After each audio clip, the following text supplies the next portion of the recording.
வணக்கம் உறவுகளே. இன்னைக்கு நம்ம வீட்டுல என்ன ஸ்பெஷல் பாத்தீங்கன்னா, இன்னைக்கு இலை கொழுக்கட்டை தான் உறவுகளே. இங்க பாருங்க, பூசம் இலையில வச்ச கொழுக்கட்டை. இது என்ன நம்ம பூர்ணம் வச்சிருக்கோம்னு பாத்தீங்கன்னா, இது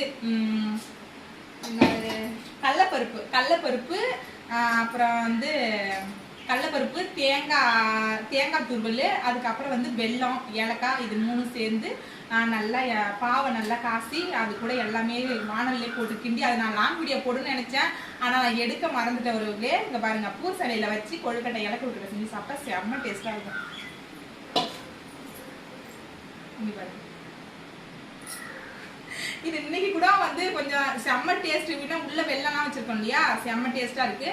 ஆனா வந்து இது இன்னும் நாளைக்கு நம்ம வச்சு சாப்பிட்டோம்னா இன்னும் செம்ம டேஸ்டா இருக்கும் ஒருவர்களே. அப்பப்ப நம்ம எப்பப்ப தேவையோ அப்பப்பெல்லாம் அந்த பூசனை எடுத்துட்டு நம்ம சாப்பிட வேண்டியதான். இது ஒண்ணு செஞ்சாச்சு. அப்புறம் இங்க ஒண்ணு வெந்துட்டு ஒருவர்களே. இங்க பாருங்க, இது வந்து ஊருக்கு கெஸ்ட்டுக்கெல்லாம் கொடுத்து அனுப்பணும். அதுக்காக 2 இது செஞ்சிருக்கோம். நாங்க சொந்தக்காரங்களுக்கு எல்லாம் கொடுக்கணும். நீங்களும் வேணா வாங்க சாப்பிடலாம். என்னோட சொந்தங்கள் வீட்டுலாம் என்ன சாப்பிட. அது இல்லாத இன்னும் ஒண்ணு இருக்கு, இடியாப்பம்.